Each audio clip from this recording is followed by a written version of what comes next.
right now. Yeah, Skip, it's the season ended today, but we're at the quarter. We're at the quarter, the 2/3 poll, because we're 25 games in. There's 72 games, so we're about a third of the way through the season.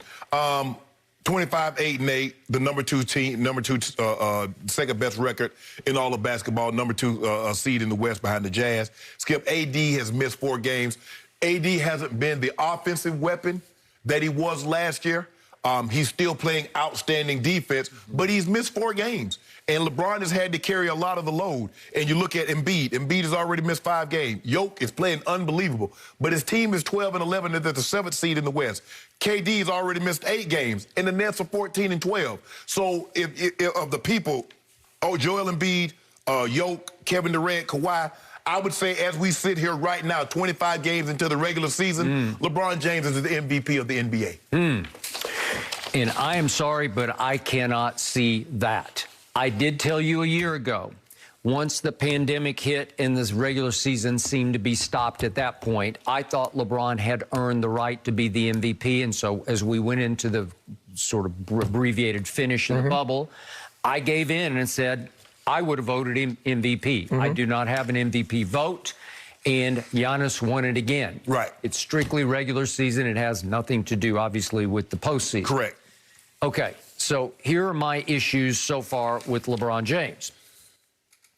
I'm going to say it again because this is it's still a fairly short body of work, but included in that body of work was that 7-game stretch that I brought up here on the show. It started with the January 7th home loss to the Spurs, and it ended with a January 18th home loss to Golden State. That's 7 straight fourth quarters or overtime or overtimes in which he shot 5 of 24. That's 21%.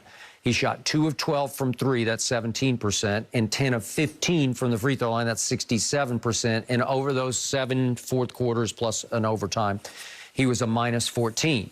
Well, that's not MVP caliber stats. Then Cleveland happened. And obviously the right-hand man the owner, Dan Gilbert, was sitting in the front row with very few people in the house, and he overclapped for a LeBron missed jumper at the end of the third quarter, and LeBron took it very personally, and he got mad.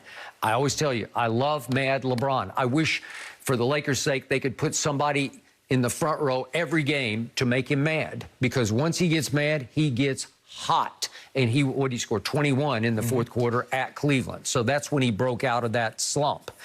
Okay. So now, what else do we see? We got free throw shooting. Again, it's like his fatal flaw. I don't get it, but he hasn't corrected it. So he's now shooting. Shaq won an MVP, not shooting very good free throws. But Shaq was 7 feet, what is he, 7'1"? But the basket's not further away for a 6'9" guy than it is a 7'1" guy. But if you're a 6'9" guy who plays point guard or 2 guard, but mostly point guard, you got to do better than 71.5% of your free throws, and that's actually pretty good for him, but it's not pretty good for basketball because he ranks 95th of 112 qualified free throw shooters in the league. Right now, he ranks 95th.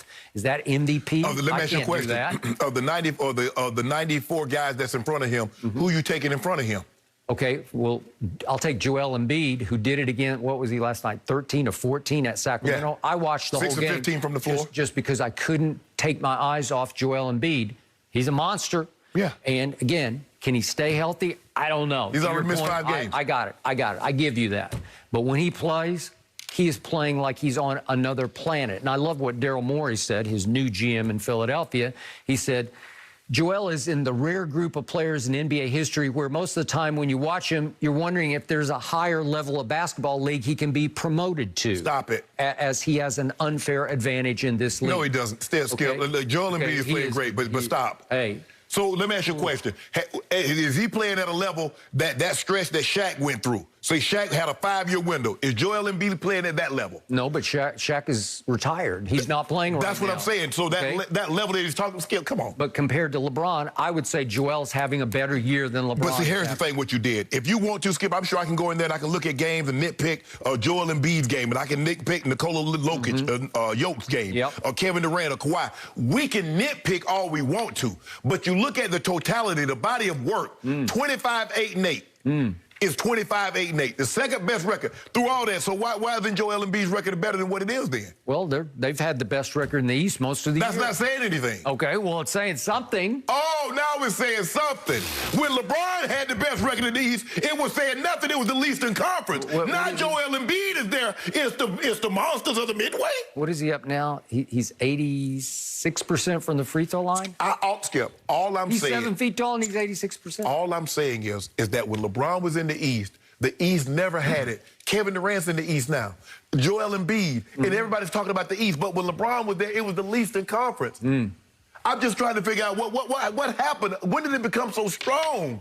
Well, DeMar DeRozan went to the Spurs, right? And it used to be he got to play DeMar DeRozan. He got to play Paul George when he was the alpha in Indy. And he's now the co-star, the second star. He's still busting heads. Clippers. Okay. He's still busting heads in the West. Yeah. That's what we do, Skip. He couldn't bust the Heat's head. We did it. Right. Yeah, we did. We did the number on the Heat. Just what we did to the Heat in the bubble. Yeah. And they hadn't recovered yet. They were the 5th seed. They haven't recovered and yet. They lost their 2 best players in the playoffs in Game 1. I know a 5th seed that just won the Super Bowl. Yep. The 5th seed. So don't give me nothing about no seed. My guy says seed, mustard seed, pumpkin seed, it doesn't matter. Okay. Get him in the playoffs, it's a title. So Patrick Mahomes got to play the 5th seed, and he lost. That doesn't speak well of Patrick Mahomes. Skip, you know seed, that's just seeding. It doesn't matter. So I'm just trying to figure out, if Brady's there, if this was historically so great, why the hell wasn't there a 5th seed? Why would you the 1 seed? Why would you 14-2? Why would you 15-1? He took over a brand new team in the middle of a pandemic. You see what you did? Well, he did with no preseason games. Okay. That's why it took a while to figure it out. So let me ask you a question. How long did Joel Embiid play in the bubble last year? How long did Kevin Durant play in the bubble? Oh, my bad, he didn't play at all in the bubble. How long did Kawhi stay in the bubble? My guy finished all the way through, played in June, and then 71 days later, he back at it again. By the way, I'm glad you brought up Kevin Durant. Without COVID interfering, he'd be right in the thick of this. Yeah, Skip, we're just saying 25 games in. When it's all said and done, this thing might flip several more times. But as we speak right now, it's hard to say somebody deserves it more than LeBron James based on his body of work. I'm picking nits, but they're gigantic nits that I'm picking right now because... What's Joel Embiid shooting from the 3? Well, guess what? Back to LeBron James before we get there. Guess who is number 2 in turnovers in the NBA? The runaway MVP candidate, LeBron James. So that's never happened. Okay. Well, he's number 2 in turnovers to guess who? Luka. Guess what? If I'm not mistaken, I feel very comfortable in saying that James Harden and Russ won MVPs leading the league in turnovers. I feel very comfortable in saying that. Now, I could be wrong, but I feel very comfortable in saying it. Okay. You could be wrong. I'm not sure about that. Okay. We could check on that. We're going to check. But they won MVPs averaging triple-doubles and leading the league in scoring. And going where? So which one had the number 1 seed? Which one had the number 2 seed? Was any of those guys? I thought that doesn't matter. That doesn't matter. Well, so that's what they said it mattered with Giannis. That's why they gave it to him. Remember? Yeah, but James is leading the league in scoring in winning MVP and leading the league in assists. And what did it get him? Well, nowhere, but that's not what the award is voted on. Okay, so it's not voted on free throw percentage. It's not voted on fourth quarters. It's voted on totality. You take all of that. Even though Skip, we're going to talk about 7 games. He made it seem like it was 70 games. That's what, almost a third of the year. How many of those games did they lose? You said it was 7 games. It began with a home loss to the Spurs and ended with a home loss to Golden State, and they have not been very good at home. What are they up to now, like 6-4? What are they? Consider they only lost 6 games. They've only lost 2 on the road, so they only lost 4 games. Okay. So that looked pretty good to me. How many have the Nets lost at home? Well, this is about LeBron James. Well, you mentioned KD. I know, but you can't change the subject because we're talking about LeBron has been voted by media. 25-8-8. Yeah. And by the way, speaking of Kevin Durant, remember when he called many of the media members who cover LeBron, remember what he called them? Yeah. Fanboys. Yeah, the same ones that voted for him. So when they voted for him for the MVP, what were they? I guess they grudgingly voted. No, they grudgingly. You see what you do? You see? You bite the hand that feeds you. Yeah.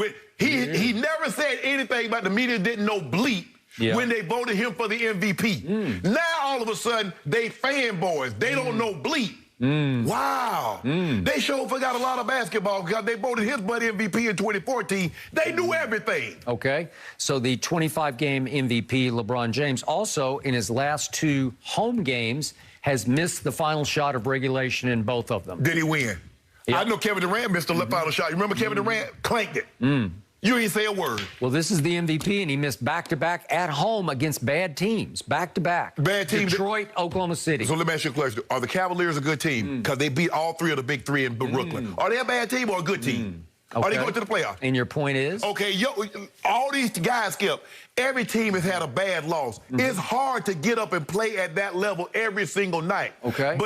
But that guy does it better than any of the guys that we mentioned. Well, he's coming off a game in which he shot 2 of 10 from 3 against Oklahoma City. Maybe he'll right that wrong tonight. I don't know. Are you right it wrong with a triple-dub? Are you right it wrong with a triple-dub? Yep. They were down by 11 points in the 4th quarter. And what did he do? Skip the last 3 minutes. Score 7. Get it tied up. Get into overtime. And then what did he do, Skip? What did he do? Yeah, that's what he did. He made him have to say, made him say masterpiece.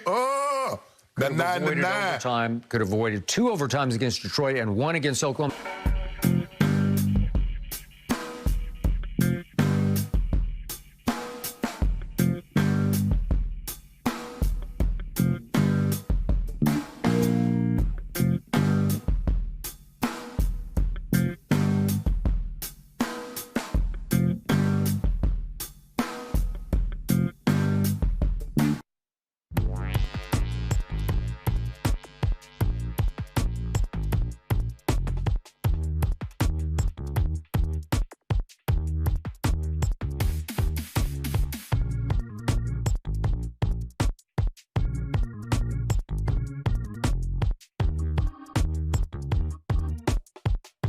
Abbreviated finish in the bubble. I gave in and said I would have voted him MVP. I do not have an MVP vote.